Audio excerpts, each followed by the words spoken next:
பேராண்மை பற்றிய மகாவதார் பாபாஜியின் போதனை. ஒரு நாள் பாபாஜியின் அருகில் ஒரு இளைஞன் வந்து கேட்டான், பாபாஜி, நான் பல முயற்சிகள் செய்கிறேன், ஆனா பல நேரங்களில் தைரியம் குறைகிறது. பேராண்மை, அதாவது வீரமனம், அதை எப்படி வளர்த்துக் கொள்ளலாம்? பாபாஜி அமைதியாக சொன்னார், மகனே, பேராண்மை என்பது உடல் வலிமையால் வருவது அல்ல.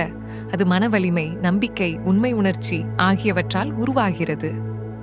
வெளியில் யாரையும் வெல்லாமல் இருந்தாலும் உன் பயத்தை வென்றால் நீ உண்மையான வீரன். அவர் தொடர்ந்தார், உலகம் பல சோதனைகளை கொடுக்கும்.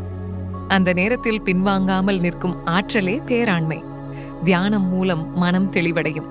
தெளிந்த மனம் எந்த சிரமத்தையும் தைரியமாக எதிர்கொள்கிறது. சீடன் கேட்டான், பாபாஜி, சில நேரங்களில் தோல்வி வந்தால் மனம் தளர்ந்து போகிறது. அப்போது என்ன செய்யலாம்? பாபாஜி சொன்னார், தோல்வி ஒரு பகுதிதான், முடிவு அல்ல. அதை கற்றுக்கொள்ளும் வாய்ப்பாக பார். ஒவ்வொரு தடையும் உன் உள்ளத்தில் மறைந்துள்ள ஆற்றலை வெளிக்கொணரும். அந்த ஆற்றல்தான் பேராண்மை. அவர் மேலும் கூறினார், மனதில் அச்சம் வரும்போது நான் தெய்வத்தின் குழந்தை என்று நினை. அந்த எண்ணம் உனக்கு தைரியத்தின் தீபத்தை ஏற்றும்.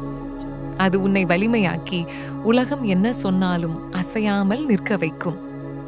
முடிவில் பாபாஜி சொன்னார், பேராண்மை கொண்ட மனிதன் பிறரை வெல்ல முயல்வதில்லை, தன் அச்சத்தையும் சந்தேகத்தையும் வெல்கிறான்.